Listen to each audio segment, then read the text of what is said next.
على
Alhamdulillahirabbil alamin.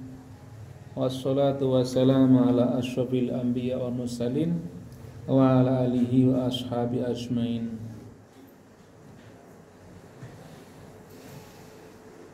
Fa ya ayyuhal ikhwan rahimakumullah ittaqullaha haqqa tuqatih wa la tamutunna illa wa antum muslimun. Faqala ta'ala fi kitabil karim a'udzu billahi minasy syaithanir rajim innaka la'ala khuluqin 'adzim. Shadaqallahul 'adzim. Jamaah yang berbahagia dan dimuliakan oleh Allah Subhanahu wa taala, marilah kula panjenengan tidak lupa selalu mengaturkan ucapan syukur kehadirat Allah Subhanahu wa taala karena atas limpahan rahmat dan karunia kepada kita sekalian. Pada siang hari ini kita masih bisa bersama-sama beribadah kepada Allah dengan keadaan sehat walafiat, tidak kurang suatu apapun. Semoga ibadah kita selalu mendapatkan ridha dari Allah Subhanahu wa taala. Amin ya rabbal alamin. Jamaah semuanya, salawat dan salam semoga senantiasa terlimpah kepada junjungan kita Nabi besar Muhammad sallallahu alaihi wasallam.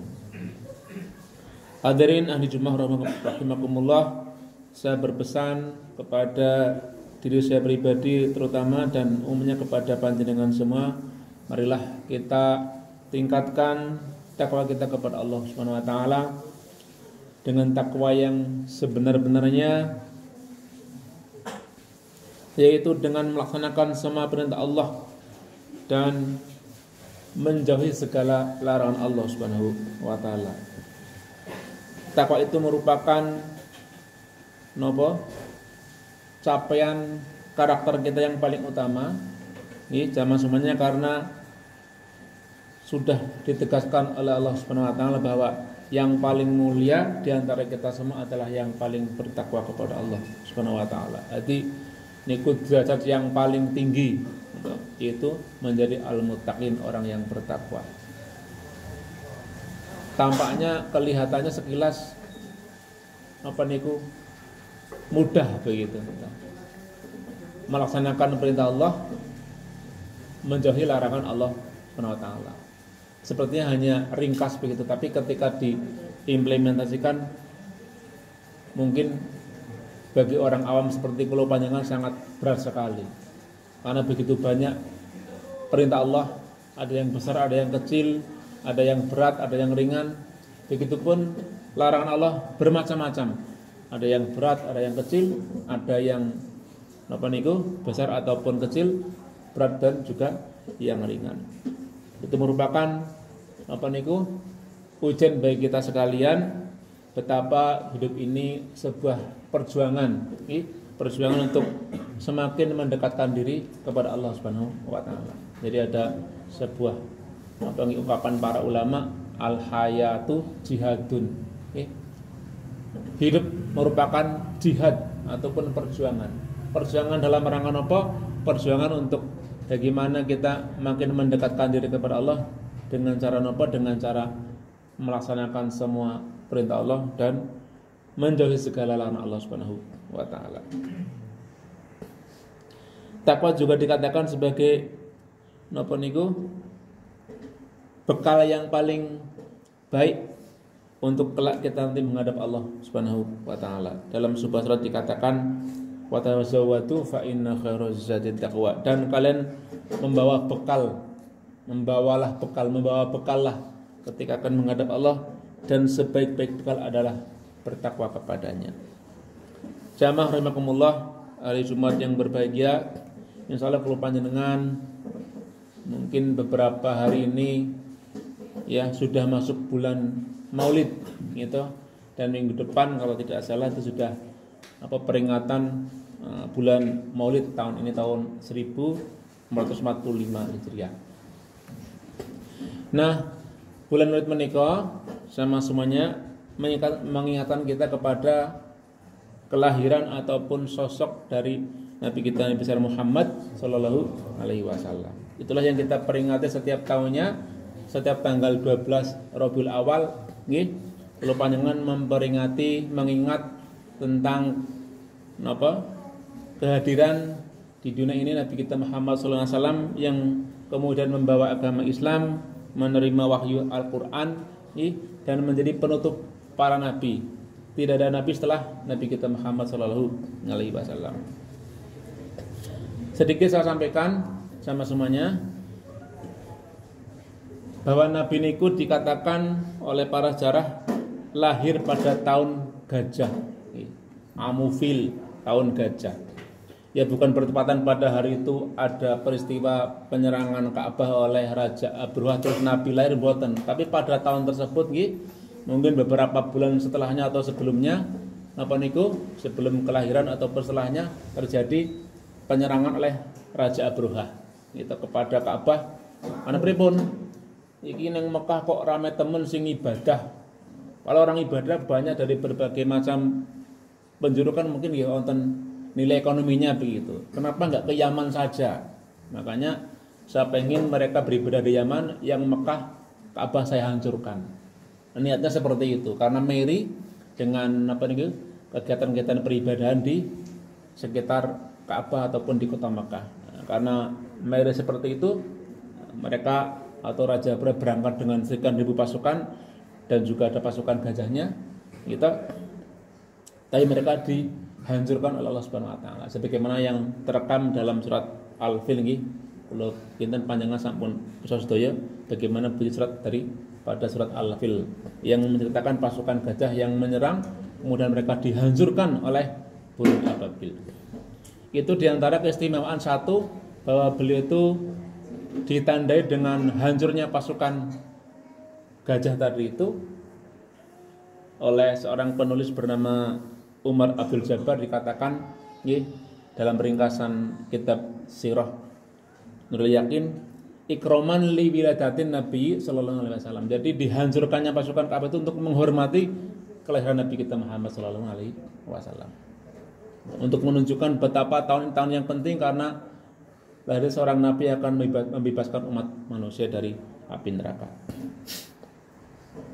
Yang kedua, sama semuanya, jadi ada beberapa pola sebelum Nabi kita Muhammad terkait dengan kenabian biasanya niku nek bapake dadi nabi niku anake dadi nabi. Ngoten niku. Nek mamase utawa adine, kakak adik itu misalnya seorang kakak jadi nabi, maka biasanya adiknya menjadi nabi. Bapak dan ayah, bapak dan anak menjadi nabi, misalnya apa? Nabi Ibrahim dengan Nabi Ismail. Ini kan antara bapak dan anak menjadi nabi semua. Jadi biasanya bapaknya pendakwah, terus anak juga pendakwah, mereka jadi nabi semua. Gitu. Terus ada Nabi Ishak dengan Ismail, itu kakak adik. Terus ada lagi Musa dengan sinten? Nabi Harun, gitu. Lurus. Itu juga merupakan saudara kakak adik. Mereka menjadi nabi semua. Jadi ketika kakaknya nabi, adiknya juga menjadi seorang nabi. Niku zaman dulu seperti itu. Nah, ketika Nabi kita Muhammad yang dikatakan sebagai nabi terakhir yang punya keistimewaan, niku pola sing ngoten niku pun dirampungi pun boten nonton. Ya sudah, pokoknya ini penutup, tidak ada pola seperti itu lagi. Artinya apa? Ketika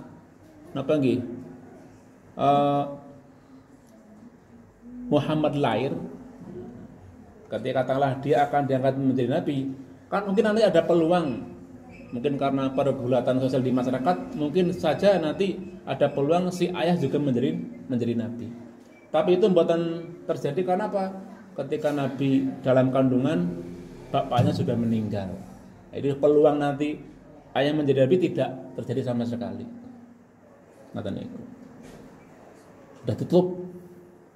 Jadi kalau sebelumnya ada kasus, ada pola ayah dan anak dados nabi sedaya, tangkajannya pun ditutup. Karena apa? Ketika Nabi lahir sudah tidak punya ayah sama sekali, sudah meninggal ketika beliau dalam kandungan.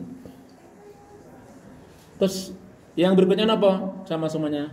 Ketika Nabi usianya 6 tahun, gitu, itu juga ibunya Siti Aminah meninggal dunia. Nah, ketika Aminah meninggal dunia, ini kata para ulama,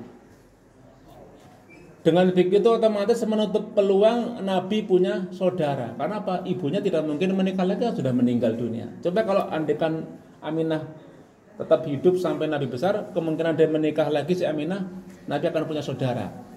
Tapi karena Aminah meninggal, jadi peluang Nabi punya saudara tidak terbuka begitu. Makanya peluang nanti ada kakak adik menjadi nabi tidak terjadi lagi. Jadi pola kakak adik menjadi nabi tidak mungkin terjadi. Karena apa? Karena sudah tidak punya saudara. Nabi hanya anak tunggal begitu. Yatim, bapak ibu meninggal semua. Nah, yang berikutnya jamaah yang berbahagia, yang kemudian juga mengakhiri pola-pola sebelumnya antara seorang anak dan ayah yang mereka dua-duanya menjadi nabi semua. Semua anak nabi, anaknya Nabi kita Muhammad SAW yang laki-laki semuanya meninggal dunia. Yang tersisa tertinggal hanya seorang anak bernama Siti Fatimah. Gitu. Hanya Nabi tiga-tiganya yang ada sekian anak, yang 3 laki-laki semuanya meninggal dunia. Ketika mereka masih kecil, umur balita, umur SD begitu meninggal semua. Hanya kan apa? Ini juga ada hikmahnya, menutup peluang anak dan ayah menjadi nabi semua. Jadi memang nabi betul-betul istimewa, penutup, tidak mungkin ada nabi lagi setelah Nabi kita Muhammad SAW. Karena sangat mungkin nanti misalnya nabi masih hidup, anaknya masih hidup, gitu, sampai usianya dewasa, ketika mungkin tadi saya katakan ada pergulatan sosial di masyarakat, sangat mungkin tidak menutup kemungkinan anaknya juga menjadi nabi begitu. Karena di pola-pola sebelumnya seperti itu, anak bapak menjadi nabi semua. Tapi karena nabi sudah tidak punya anak yang laki-laki sama sekali, jadi peluang untuk menjadi nabi tidak ada lagi setelah Nabi kita Muhammad SAW. Andai kan memang beliau mempunyai anak perempuan, karena memang waktu itu tidak ada tradisi nabi seorang perempuan. Karena memang yang berkembang waktu itu adalah budaya patriarkis, jadi mengunggulkan dari sisi garis ayah begitu. Jadi itulah nabi kita dikatakan sebagai penutup para nabi, khatamul anbiya wal mursalin, yang menjadikan setelah beliau tidak ada nabi sama sekali. Maka ketika ada orang mengatakan, mengklaim bahwa dia adalah nabi setelah Nabi kita Muhammad SAW, pasti dia nabi yang palsu, gitu. Bahkan dikatakan dalam sebuah hadis, jamaah semuanya, setelah saya nanti akan ada 30 orang yang mengaku sebagai nabi. Mereka semuanya adalah palsu karena aku adalah nabi yang terakhir, penutup para nabi dan utusan. Nah, di antara 30 tadi menurut para ulama sama semua, yang terakhir itu adalah yang disebut dengan Dajjal, yang nanti bukan saja mengaku sebagai nabi, dia juga mengaku sebagai Tuhan. Na'udzubillah kita kalau sampai mengalami masa-masa seperti itu merupakan suatu hal yang tidak kita inginkan, karena dikatakan fitnah pada saat Dajjal datang itu sangat besar sekali cobaannya. Makanya kita setiap sholat menjelang salam selalu diajarkan Nabi agar kita berlindung dari fitnahnya Dajjal. Min syarri fitnatil masiihid Dajjal. Itu kan karena fitnah Dajjal sangat besar sekali. Nah, sama semuanya yang berbahagia, terakhir kami sampaikan bahwa Nabi kita Muhammad SAW adalah Nabi yang sangat mencintai ataupun menyayangi kita sebagai umatnya. Karena apa? Beliau tidak ingin satupun dari kita masuk ke dalam neraka. Gitu. Makanya Nabi ketika menjelang meninggal, beliau mengatakan ummati, umatku. Itu menandakan apa? Menurut para ulama adalah betapa beliau mencintai kita. Sampai-sampai napa niku? Nabi itu kelak di hari kiamat dia bersujud kepada Allah Subhanahu wa taala, pokoknya meminta jangan sampai ada umatnya yang masuk neraka selama-lamanya. Artinya apa? Andaikan ada umatnya yang masih menyimpan tauhid terus dia di neraka, maka Nabi kita minta agar dia dientaskan dan dipindahkan ke surganya Allah Subhanahu wa taala. Makanya sebagai bentuk balasan ataupun sebagai bentuk mungkin bahasanya feedback sebagai bentuk timbal balik kalau panjenengan sangat dicintai tersanai teng Kanjeng Nabi, kalau panjenengan agar banyak berkirim salawat. Allahumma sholli wa sallim ala Muhammad wa ala ali Muhammad. Itu bukan bentuk kalau panjenengan kok mendoakan agar Nabi niku jangan-jangan Nabi niku mboten selamat mboten. Itu bentuk cinta kita kepada Nabi kita Muhammad, dan memang itu diperintahkan oleh Al-Qur'an. Innallaha wa malaikatahu yusholluna 'alan nabi ya ayyuhalladzina amanu shollu 'alaihi wa sallimu taslima. Jadi Allah saja, para malaikat saja berkirim selawat kepada Nabi Muhammad sallallahu alaihi wasallam, maka kalian wahai umat Islam berkirimlah selawat dan taslim, selawat dan salam kepada Nabi Muhammad sallallahu alaihi wasallam. Makanya sekali jamaah semuanya maka untuk merefleksi kalau panjenengan sebagai rasa syukur kita akan kelahiran Nabi kita Muhammad SAW, kita memperbanyak sholawat, merenungi akhlak beliau, meneladani akhlak beliau, karena akhlak kita adalah akhlak yang agung. Sebagaimana tadi saya sebutkan di awal khutbah ini, innaka la'ala khuluqin azim, sesungguhnya engkau Muhammad benar-benar seorang yang memiliki akhlak yang sangat agung. Barakallahu li wa lakum fil Qur'anil azim wa nafa'ana wa iyyakum bima fihi minal ayati wa dzikril hakim. Aqulu qouli hadza wa astaghfirullah innallaha huwal ghafurur rahim.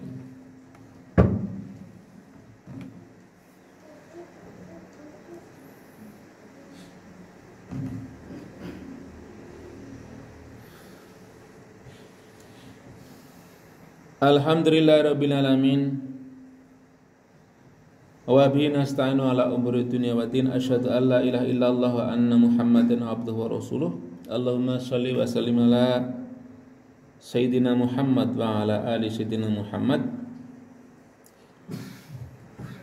bi ihsan wa man tabi'ahum bi ihsan ila yaumiddin. Amma ba'd, fa ya ayyuhal ikhwan rahimakumullah, ittaqullah haqqa tuqatih wa la tamutunna illa wa antum muslimun.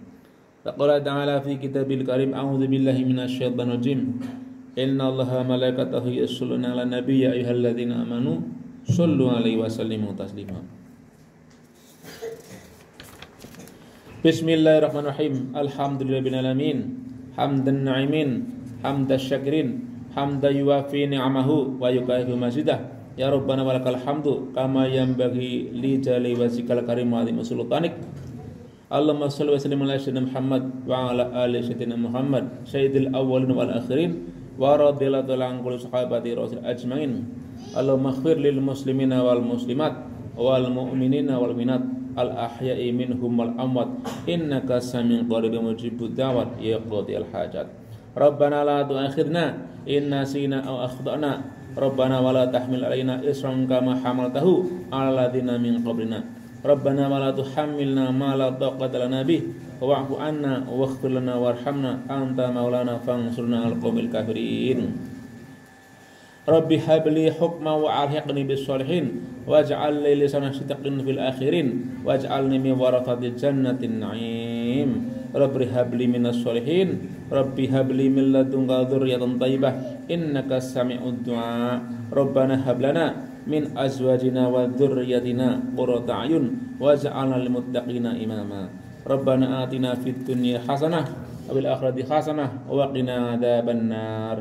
Wa sallallahu ala sayyidina Muhammad wa ala ali Muhammad. Subhana rabbika rabbil izzati amma yasifun wa salamun alal mursalin alhamdulillahi rabbil alamin. Ibadallah, innallaha ya'murukum bil 'adli wal ihsan wa ita'i dzil qurba wa yanhaakum 'anil fahsya'i wal munkar wa la baghi ya'idukum la'allakum tadhakkarun. Fala dzikrullahi akbar. Wassalamualaikum warahmatullahi wabarakatuh.